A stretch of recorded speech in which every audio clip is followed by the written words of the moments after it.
and welcome to the Rangers News YouTube channel. You're joining myself, Cammy Willis, and Jordan Carlisle the morning after the night before, I think, at Ibrox, as Rangers crashed out of Europe, courtesy a 2-0 defeat to Slavia Prague. I think that the better team won on the night. I think Rangers didn't quite reach the levels that we'd hoped. We'll get into it in more detail in this video, but obviously the match has been overshadowed by one major incident, and that involves, I think, Ondřej Kúdela, I think is the name of the defender, and Glen Kamara, an accusation of racial assault. Well, no, we're not going to call it an accusation. He racially assaulted Glen Kamara. Before we get into this and what is obviously a really difficult subject, please click like, please click subscribe. We have been bringing a variety of content. We hope that you're enjoying it, and if you've watched these videos and you have not yet subscribed, please do so because it helps boost the channel. Yeah, but let's get stuck in, Jordan. Madness. I don't know what you want to get into first. I think it might be a wee bit remiss of us not to talk about the racism first, since it was like the major dominating point, and then we can talk about the football, because there was an interesting football match. And I think even from a Rangers perspective, even though we lost, I think there's lots to kind of pick up. But yeah, basically the basic thing that's happened. Kamara's been racially abused. Bongani Zungu hears it. They chased the referee. You've seen the video by now, or most people have seen the video by now. They're shouting racist. It kind of blows up. Big Connor Goldson's over, giving it kind of stacks, as you would say, Jordan.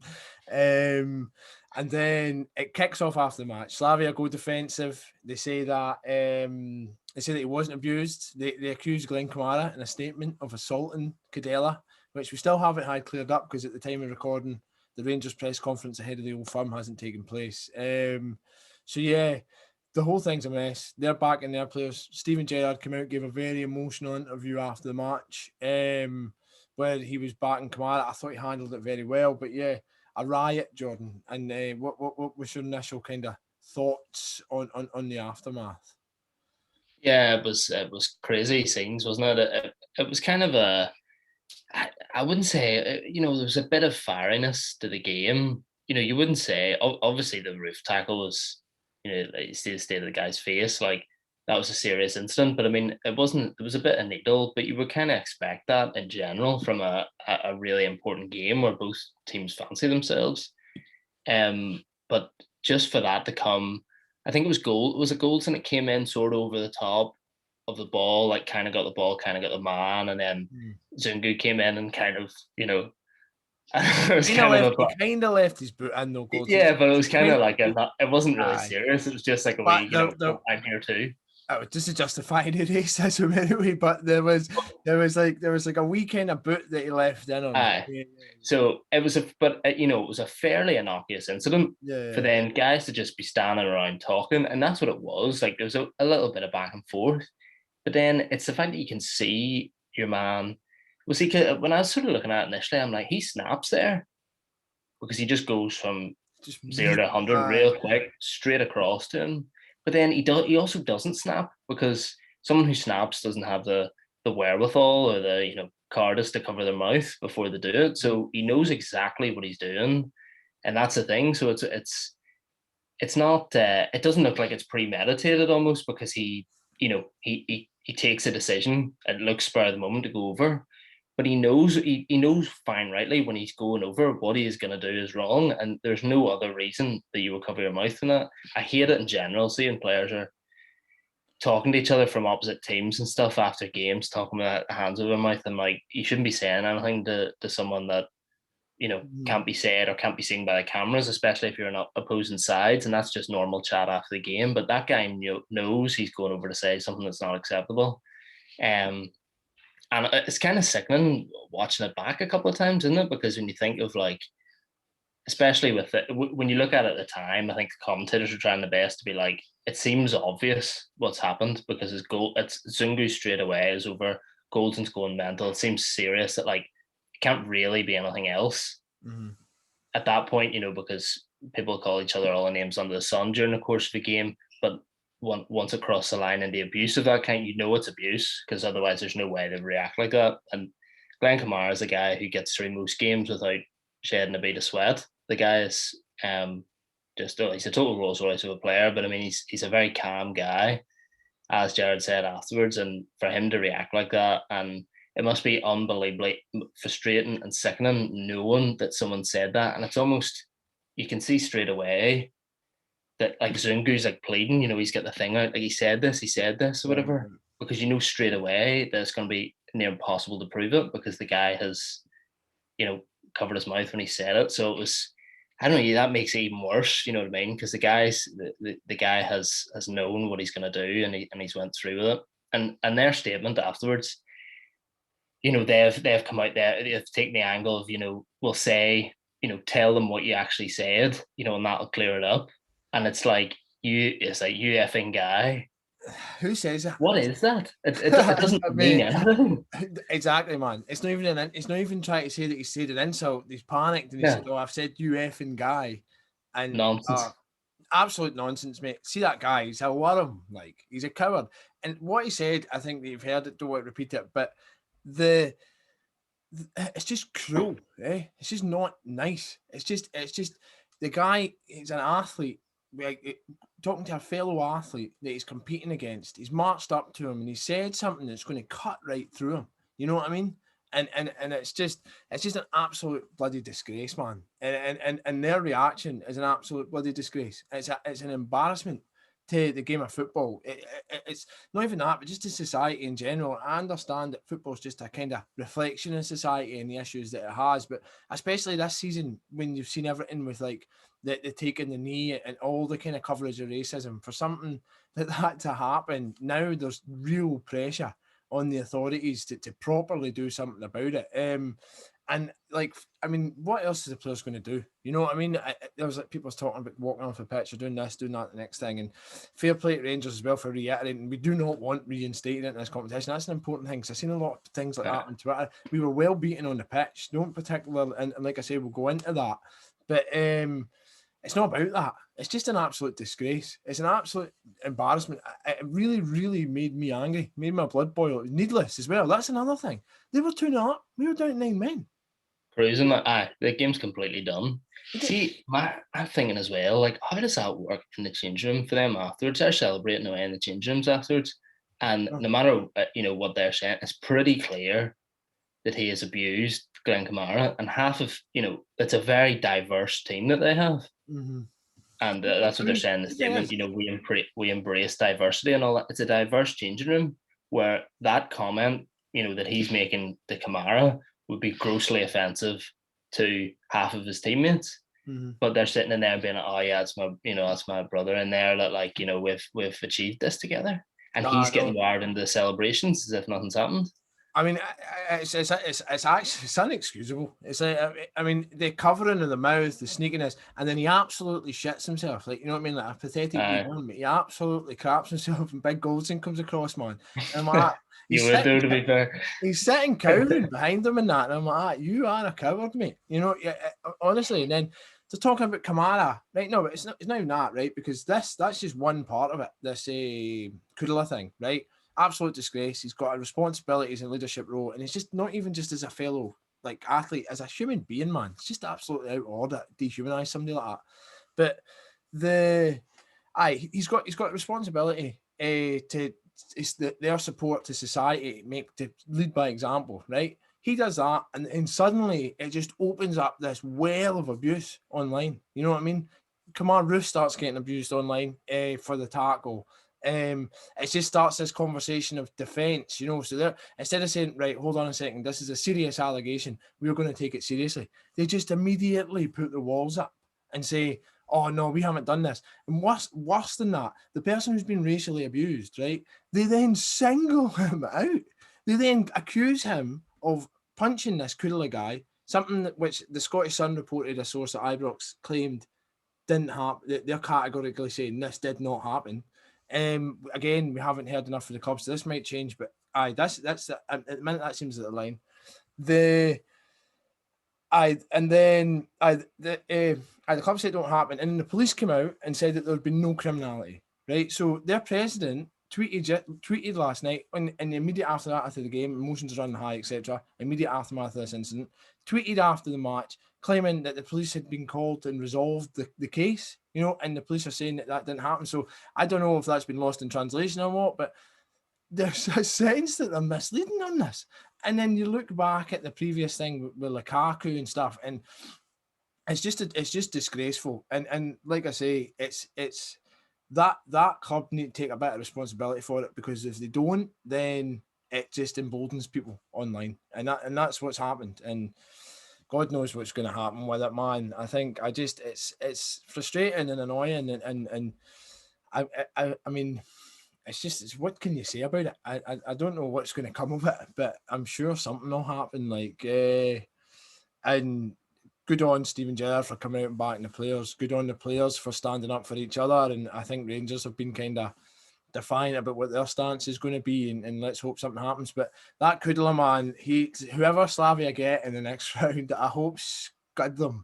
Do you know what I mean? I do. I hope they scud them. And that Kúdela is going to be playing against Scotland as well. Do you know what I mean? He's a Czech international. I hope this follows him for his entire career. And the one thing that buggers me off about racists most, they hate getting called racist. You call a racist person racist, and they take that as more offence than the term that they've used to describe somebody.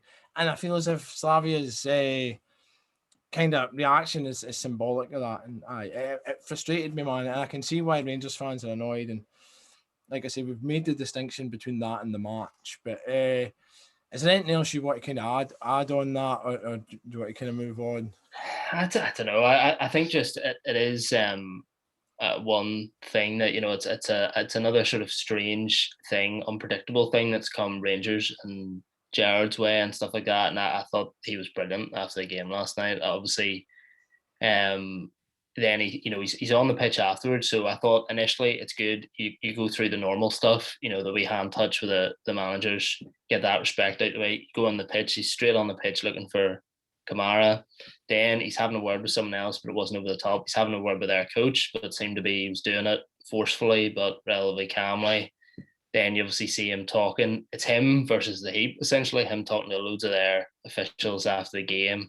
Then coming out in the interview, very difficult interview off the back of something very disappointing for him, also personally, in terms of that, not managing to get to the, his best stage and stuff. He'll be very disappointed with the result, but he was magnanimous in defeat, got that out of the way, basically said everything. Look, there's no excuse here. Never the better side, gets all that out of the way, but it's like, this is a really serious matter, and I'm backing my players to the hilt. So I think it's just, it's actually incredible about the amount of time Gerrard's been at Rangers now that I can't actually think of anything off the top of my head that he's really said wrong in a press conference when there's so much scrutiny on him all the time.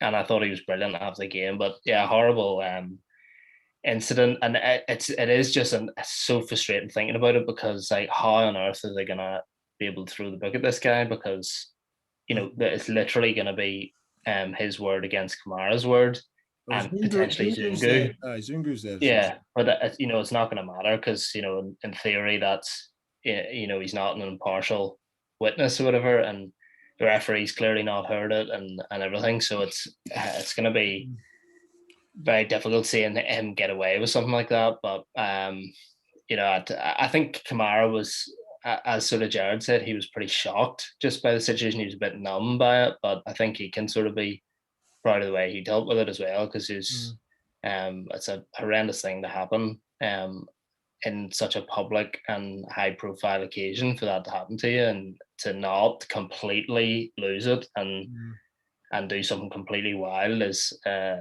think a lot to his credit. So hopefully he sort of feels the sort of support of the club and his teammates and stuff like that. It doesn't affect him too much in the long term. I think when you touched on Gerrard kind of leading from the front and him being that kind of standard bearer, it's where you see Ross Wilson down in the technical area. You see Douglas Park was down there as well. It was a real unified effort for the club. And then you're talking about the players coming together and like kind of showing their thoughts of it on the pitch and fighting back against it. I just think it's just maybe symbolic of the togetherness and the leadership that we have at the club. And I don't know, it's not going to be the end of it, but it's difficult, man. It's really, really difficult. And it's one of them ones that they've let themselves down because, like you said, it's the evidence thing and it's like the witnesses, and he's been so sneaky and so cowardly. And then it's just going to one person's word against another. And you've seen that happen in football before. And they've been so defiant from the beginning that they're not going to let up on that. And it's just going to continue. They're just going to continue to kind of profess that attitude. And it's going to be really, really difficult. But Rangers, I don't know what's going to happen next, but Rangers will just continue to back Kamara, and that's good to see. But yeah, we'll go to the football match, which was obviously the main event, the thing that we all kind of tuned in for, and we didn't see that coming. But did you see? How were you feeling at the beginning of the match? I thought that Rangers started all right. They got on the ball, Kent in a few efforts. I thought that we looked good, but they kind of never kind of panicked and they looked settled and they looked disciplined. They looked like they had a job to do, and they went there and they done it. And what were your thoughts on the opening kind of 15 minutes up until the goal and Olyanka's kind of header? Yeah, I thought there was a decent intent coming out of the blocks, and I think coming into the game, I was fairly confident that if Rangers did well, performed to what the sort of levels they could do, that they could have got through. I still sort of think that if it was a real barnstorm performance, I think they still would have been able to do it, albeit, they were a very organised side. And I think you can see over a couple of clean sheets against Leicester, the one in out there in Prague was a bit of a, keeper could have done better and just smothered that before Hadji crossed it. So I think it was tough to create clear opportunities against them. And sort of Rangers found that across both legs. But yeah, I think early on it was relatively positive. I think it was never going to be gung ho from either side, given how delicately balanced it was. But I thought, it was a start that Rangers could have built from. But then obviously the goal's a massive factor in the game, because then that, as soon as they get that away goal, Rangers know it's either going to be, a long night or they need to score a couple to be getting through a normal time. So it shifts the dynamic a little bit. I think it definitely shifted it into their favour. And I think that there was a feeling in the Rangers team. There was maybe a little bit of nervousness. There wasn't enough directness. I think there were a lot of complaints at half time as well about the referee because of the persistent fouling on Kent. And it's annoying that, I don't know if this is clear, but with persistent fouling, if it's is it one player who has to foul 3 or 4 times, or no, I think you noticed a player being targeted, can they give a yellow card? I think you can get a team the equivalent of a team yellow for persistent fouling. Yeah. I thought the referee should have done that. So he gave a yellow card to that Dorley boy for tripping Kent, but that was a blatant yellow card. It wasn't as if it was like persistent fouling. He'd torn away in front of him. But yeah, they were solid. They were so well organised. They were fit. We heard that in the pre-match that they were going to be so fit. They were reliable. I think other than there was in the early stages, there was a kind of skewed clearance. I think the depth of field in the camera had me thinking that he'd skewed it towards the goal from the Borzell, that the captain, the left back. But other than that, they were so reliable. And I thought, Rangers, you're going to have to go up through the gears here if you're going to be able to compete with this team. And I mean, there was nothing in the way of huge amount of clear-cut chances and throughout the entire game. But with the Olyanka header, again, we spoke about that in the pre-match, them targeting Patterson, and the whole game appeared to be played down that side of the pitch. Rangers couldn't get it out to the left, and when they did, Barisic put in a couple of good crosses. I think there was one maybe Morelos headed it that he should have maybe got it on target, I thought, in the first half. But yeah, they targeted Patterson, they got the break from that side of the pitch, and when Olyanka scored, do you think McGregor should have saved it? Yeah, I think so. I couldn't believe it. See, it's very difficult. I think the Scottish game is unique in this way, and there's a lot of people with, who are I think certain subjects don't get covered. So I think it's possible to say that Al McGregor is an outstanding goalkeeper who has, arguably better now than he's ever been. He's been brilliant all season. Kept Rangers essentially in the tie, or certainly with a big say in the tie with that massive save at the last minute. But he's also got two hands to a header at his near post that he should have saved. And that's just, they covered the goal at half time and at full time. And everyone's like, Arfield, should Arfield have got out to the cross? Should have been picked up by the centre back. And literally no one talked about it. It wasn't until the highlight show, the Europa League goal show after all, that someone was like, what do you think McGregor should have saved that? He should have saved it. He should have saved it. I mean, he's got two hands to it. And I think if you ask him that question afterwards, there's no doubt he'll say I should have saved that. The guy's got really, really high standards. It's a little different than obviously the save out there because of the trajectory of the cross and the pace in the header. There's more pace to it, but I mean, it's closer to him and he's got both hands to it. And it's not right on the deck either. It's a little bit off the ground. I think he'd say that, training 8.5, 9 times out of 10, he's putting that around the post because of how good a standard a goalkeeper is. So yeah, I think he should have saved it. I couldn't believe that it wasn't talked about more during the thing. But that doesn't mean he's a bad goalkeeper, nor does it mean that he's not the guy to thank for a lot of Rangers' success of the last couple of years. But when you break it down to individual incidents, I think he should have saved it. Yeah. I'm going to fix this curtain again. In case you get abuse. Second time in a row, man. I know people didn't like that before. I'd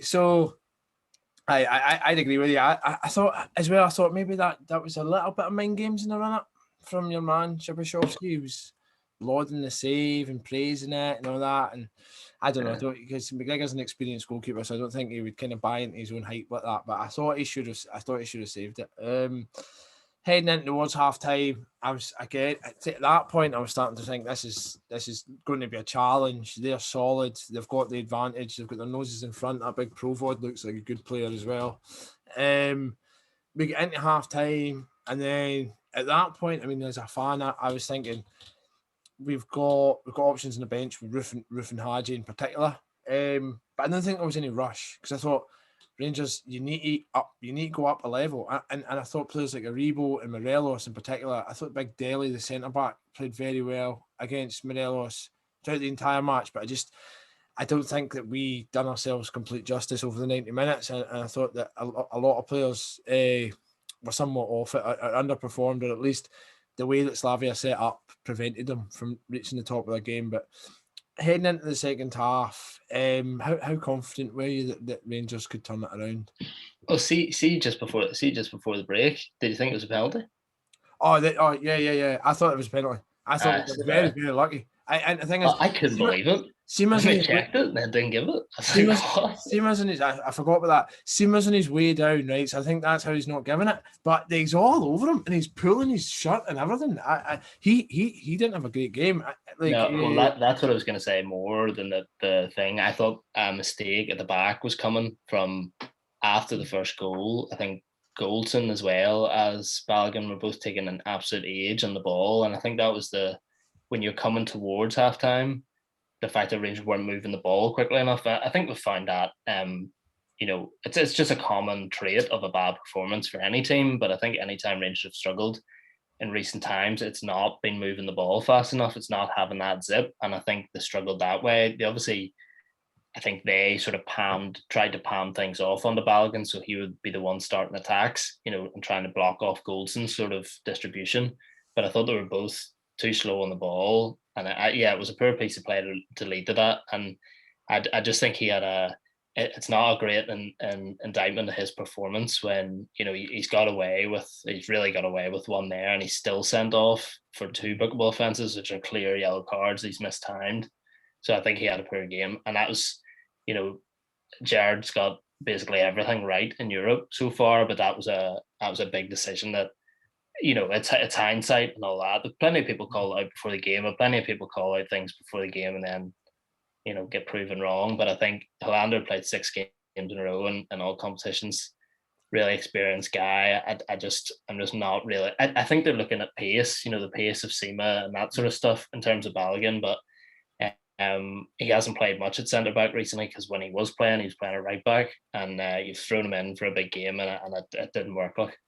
See the thing, I think I overheard on something. I think it might have been in a post-match report podcast for another channel, that he had like a thigh issue, and they were kind of wrapping him up in cotton for Sunday. I'm not entirely sure, but I think that is what they said, if my memory serves me correctly. But and then I think the argument was, well, they should have risked him for this game rather than the Celtic game. So it was a case of weighing up whether to risk him. But I thought he should have started. I think, though, they might say that. I don't know if it's 100%. But the reason was, I think they thought that Slavia were going to play like they did against Leicester. And they were going to kind of be patient, soak it up and play in the counter-attack. And Rangers were going to be expected to get on the ball. And I think that's maybe why they thought we'll play Balogun, but it never paid off. And I think in them games, you've got to play Hollander. He's the best natural defender that we've got, I think. And I think that, though, when you're talking about them coming at spending too long in the ball, I think that kind of summed up the nervousness that we had and the uneasiness that we had. And a lot of that was kind of brought on by the determination and the discipline of Slavia. I thought they played very well. I thought that they were worthy of it. Without playing outstanding, without creating millions of chances, it was just so difficult to break down.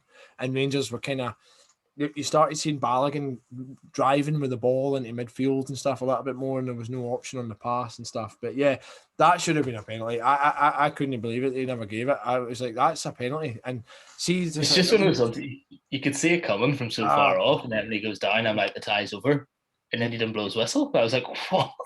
I know. And then so it goes into halftime, and again, there's the same. It's the same thing. Struggling to break them down, struggling to create any real chances. Morelos had a wee shot at the end of the second half, which kind of fizzed past the post. That was a good effort, and I thought that was quite unlucky. That was at the start of the first half, sorry. And he just kind of he whizzes, he kind of bends it, and it just goes past. I thought that was unlucky, but we weren't creating enough. And then so Gerrard turns to the bench to put Roof on. Right? Do you think that he made that substitution too early? It's a rare criticism if you threw that at Gerrard, because the thing in the past has been that he waits too long. I think he's maybe wary of that. To change things. I don't know. I think it was only 1-0. All we needed was one goal. You've got 35 minutes to score it. I think he took Arfield off. Right, Arfield had made two very telling interceptions just before he took him off. I know he was in a yellow card and he was a little bit off the pace, and there's no doubt about that, but he made two interceptions and he's going to give you that run, and he moves the Debo back and he takes Roof on. It's a risk. Obviously, we never got to see how it would play out because of what happened, but to me, I just thought, in hindsight again, I thought there's a little bit more time that we could have got feeling our way into it before trying to make an attacking substitution like that. Yeah, I think that's probably fair, because when you look at it, it's just you've got 35 minutes or whatever. You just need a goal to take it further. So maybe slightly early, but I don't think it was working. I think when you're saying about Balogun having to take it out from the back, I don't think they control the midfield. And I think Arfield's an absolutely brilliant player, and I was saying that he definitely should have played. I didn't think he had a great game though. I think he was probably maybe the standout of the players in front of the back four who struggled. I think he just doesn't look quite as energetic and quite as all action as he did before his injury, and that's understandable. He's not been starting games regularly recently, so I think it was maybe it's unlikely or it's uncharacteristic of Gerrard to change things that early, but I think he probably recognised that it wasn't working. You don't know what's going to happen with Roof, but see to be fair, when it happened, I just thought it was going to be. From the angle that it happened initially, I was like, it's one of those classic, playing European teams. As soon as someone lifts their foot, you get the cards out, and then he goes over and reads them. And I was like, here we go, and then watch the replay. I was like, flat foot right on his face. I was just unbelievable contact.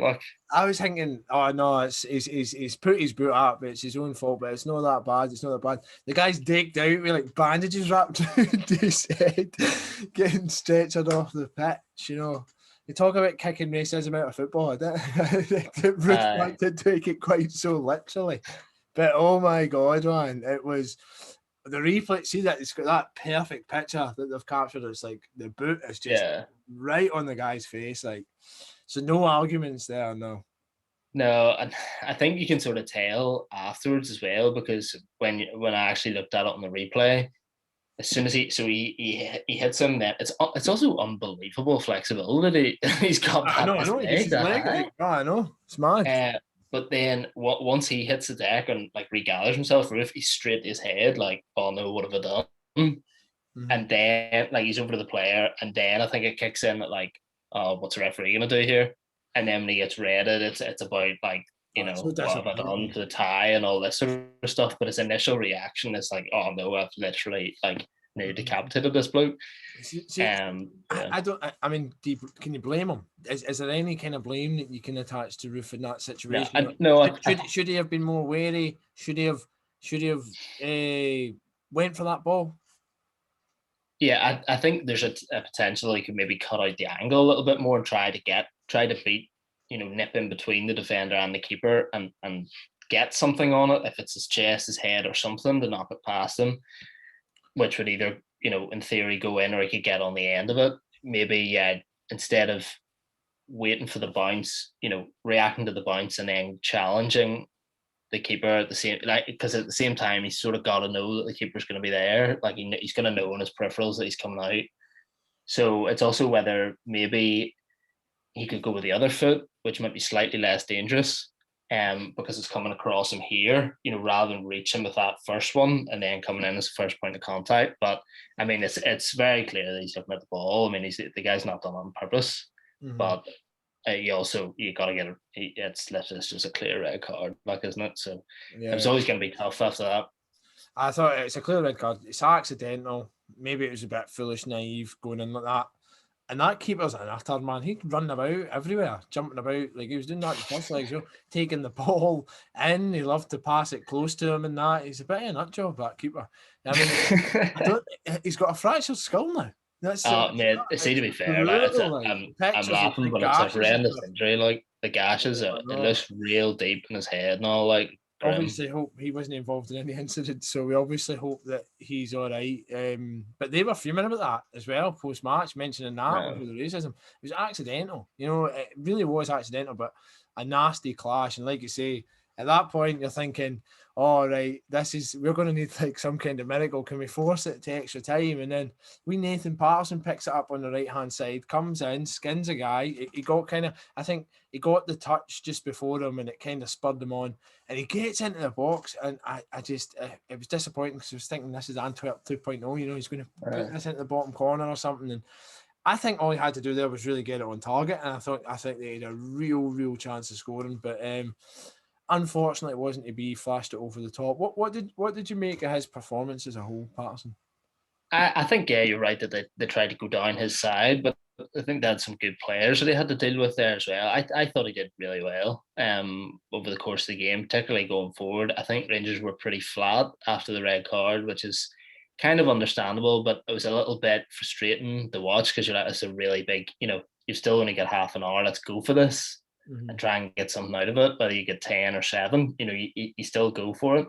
And I thought that wasn't really the case. I thought it was a bit of a sluggish reaction to it until Patterson did that. I think he sparked life into it. That great tackle, basically foot in, toe in to get in between a couple of guys and get it back to McGregor. That was an unbelievable piece of play, and just so well timed. I think when you saw it in the slow-mo, it was literally the split second that he had to get in. Otherwise, it was curtains. So I thought he did really well, and I think it's a sign that, you see, if you have a guy who's 19, he's only played 6 or 7 senior games, but he's willing to do that, cut back in and run up players in a game of that size, like the future's great that way. I think in terms of, if you look at how big Tav has been over the last couple of years, you look at that as, you know, once he goes or becomes a bit older, you know, how are you going to fill that gap? But it's remarkable that the guy coming through is playing in that position, and that's a really good thing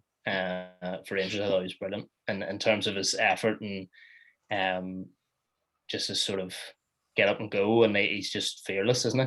No, I mean, he's the fact that he went on that run after the red card shows that I need to lift this. I need to take responsibility. Yeah. I like that. You know, he took responsibility. That challenge was amazing.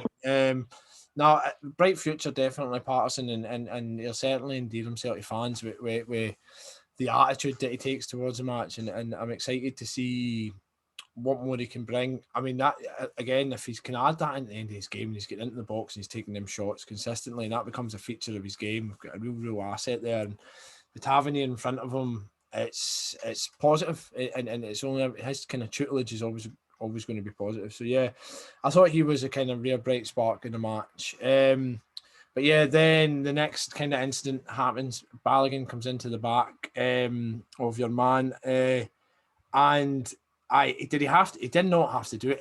The more you see it, the more you're kind of like, that is just infuriating because he's on a yellow card, gets a second yellow, no complaints there.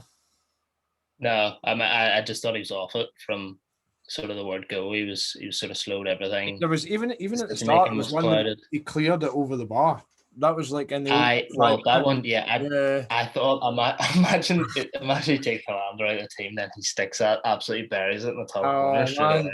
I mean, it was I thought he had initially as well, but he was just he was off the pace from the word go, which is, again, I think you have to say, very rare, because he's been brilliant, proven to be a brilliant signing on a free, real athletic guy and a good defender who's able to cover for mistakes, I think, normally because of his pace, but he had a poor game, and it was sort of inevitable. Well, he's got away with a penalty, but you can't get away with catching people late like that and being cynical and taking unnecessary risks. So yeah, it was a definite red, and that killed the game, didn't it? Well, Stanchu killed the game.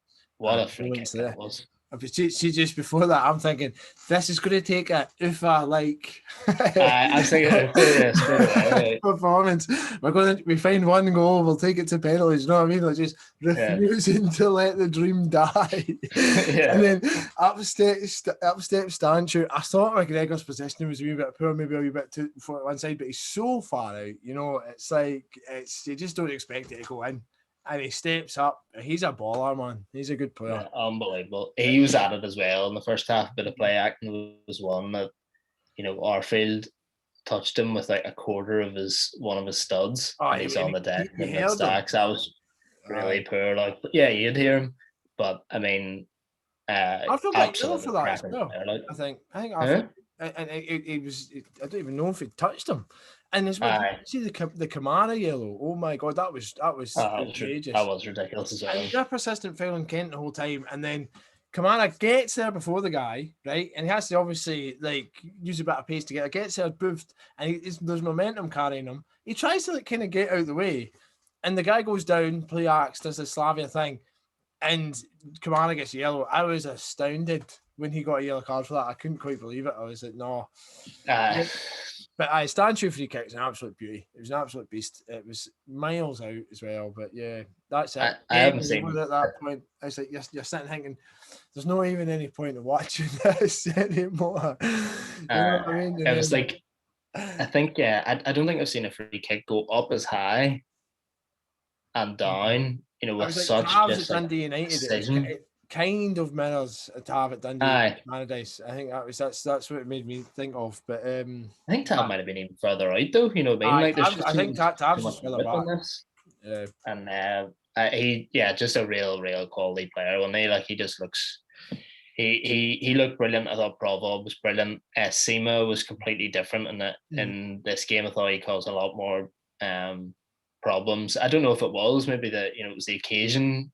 The first time round, where he was a bit nervous, there's a lot of tension stuff on him, but he threw that all out the window if that was the case, because I thought he was brilliant last night as well. They're an interesting team as a whole. They're made to frustrate. They're made to be stubborn. I think that they've got a kind of ruthless edge to them, which means they're not going to create much chances, but they're going to take them when they get them. I think that they're obviously full of self-belief. They're fit as anything, and I think over the 2 legs, Rangers were beaten by the better team. I think Steven Gerrard said that as well. But they've been to the Champions League group stages. They've been to the quarterfinals of the Europa League. This is the beginning of the peak for Rangers under Gerrard. It's the start of the arc, So this is a huge learning experience for us, I thought. And in terms of that kind of gamesmanship, that kind of play, and I thought that we didn't handle that well. I mean, You get 2 men sent off in Europe, you've lost the head. It's simple as that. It's like you've not been disciplined enough to keep players in the park, even if it's unlucky with Roof, and even if Balogun had a poor game, etc. You know, we've got 2 men sent off, and we didn't handle the occasion or their tactics particularly well. But I think we'll grow from it. I think that we'll develop from it. I think that they're an interesting side, and had it not been for the racism incident, it would have been interesting to see how far they go. Now I want them to get beat, but they're just interesting. It's like a kind of old school team that's just built to be like bastards, you know. But they done it. They beat us, and that's it. But yeah, what do you think Rangers can take from the tie? Yeah, I think there probably is more to take from this than last season. I think it was just a case of that, you know, they got as far as they could last year, and Leverkusen were just a different level in terms of players, budgets, everything. It was just a step too far. This one was one where you look at it, you know, it's a winnable tie. I think that's the thing. I think Rangers would have had to play very, very well across both games to get through. It's not just that, you know, Slavia were decent, and I think they were a really, as we said, they're really organised and some real good quality in key areas, and we're up for it, and we've caught them at a time where they're absolutely flying and stuff as well. So I think Rangers would have had to play really, really well, but there's different things, being a bit more street smart. It's difficult because these things are taken in isolation, or, you know, you take this tie, you could say that maybe Rangers would be naive in some ways, but also to get to this point, you know, won a huge amount of games, qualifiers, group stage matches, still unbeaten before that, and you say that, you know, maybe it's a blip, but it's just happened at the wrong time. You know, if it happens in the group stages, you still have the chance to progress. And I was kind of thinking about it last night, and was like, you know, maybe it would have been, you know, it's probably just the quarterfinals anyway, you know, missed out on our round, but like Granada getting through, and Dinamo Zagreb as well. Like I don't know if you saw their game against Tottenham. It was seen the last unbelievable, unbelievable hat trick, like awesome. Unbelievable hat trick. I see when they got through, I was thinking, oh, get us in this pot, because, you know, it's the kind of team that obviously Tottenham have underestimated. And I mean, they're bottlers anyway. But so I thought if we get them or Granada, we've got a chance. But I think a lot of Rangers fans were maybe a little bit overexcited and maybe looking too far into the future. That was a tough match against a good side, and we were beaten in the end. I completely agree with you. I think that if Rangers had found their level, or that we'd played at the best of our ability, I think that we would have been more than a match for them, and we could have went through, but we just didn't reach it, and it's disappointing. But there's going to be bigger and better tests to come as well. That result, because Dinamo and Shakhtar both got beat as well, secures 11th place for Scotland for the season after next, which means that should Rangers retain the title, we will go straight into the Champions League. You know, and we've got dreams and ambitions to get there next season. So, you know, there's so much to be happy with. There's so much to be proud of with this team in terms of its development over the last 3 seasons. You know, there's clear improvement. We went to group stages unbeaten. We finished top of the Europa League group. Now we're going into to play with the big boys. This will serve as well. That team's been in the Champions League. I mean, they didn't win a game. They drew twice, but it's going to be a different level next season. But it's something to look forward to. And we might get Slavia Prague in the Champions League qualifiers. So I mean, that would be feisty. But I don't know. We'll see how it goes. But yeah, I mean, all in all, a very memorable European campaign. We can be proud of the team, proud of how they've represented Rangers on the continent, proud of how they've represented Scotland as well, because we've completely transformed the landscape for Scotland in terms of the coefficient. And yeah, this is where we are now. This is the arena that we're competing in. It's no longer getting beat off progress or progress. Qualify. You know, it's this is our level, you know, and it's a good level. You're talking about 3rd place in the Champions League. I mean, if we go into that and we finish 3rd place next season, I'd be happy with it. But yeah, hopefully we qualify. What are your kind of closing thoughts on a Europa League campaign well spent? Yeah, no, I think that was well put. It's a really good, really, really, really good effort. I think people have talked about, you know, how important the atmosphere at Ibrox is. for European games and getting Rangers through games like Porto and stuff last year and Feyenoord and stuff like that. But I think this proved that just player against player and team against team, Rangers are a match for a lot of other sides when you take that atmosphere out of it. I think that would be a big factor in terms of maybe trying to get the Champions League. And in the Champions League, it's something that, if you have an advantage, you should use it. But this should give the players confidence that, it's nothing other than themselves and their organisation and the tactics behind it that can let them compete at this level. So I think the Benfica playing Benfica twice, not losing a game, could have won both of them. Finishing top of a group's a great achievement when it's really all quite new, isn't it? From the still very quick turnaround from the progress days and stuff like that. So yeah, I think that's true. There's been progress this year, even though it ended at the same point.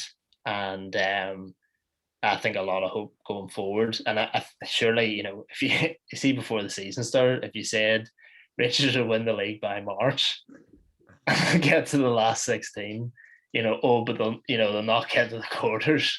I don't think you'd be like, no, I'm not taking that. You know what I mean? It's been a brilliant season. So, I think you just, look to kick on and make sure the season doesn't fizzle out now. You know what I mean? It's still end on a high point with a couple of firms, Scottish Cup to go for. I think just push on from that. But it's been brilliant so far. Well-deserved success. It's not as if Rangers sort of were lucky to get to this point in Europe. So, brilliant campaign in Europe and sort of overall and plenty to build on, I think. Yep. I think now you're talking, let's go the season unbeaten. Let's focus on that. Let's win the Scottish Cup. Still plenty to play for. Still all going. It's great. And we're going to roll on this weekend. It's a tough match with Celtic. We'll put another preview out for that as well. But yeah, thank you so much for tuning in. I hope you enjoyed the video. Please click like. Please click subscribe below. Leave us a comment as well if you enjoyed what we said. Join in the conversation. Thank you so much for tuning in. We hope that you'll be around for many more European runs to come.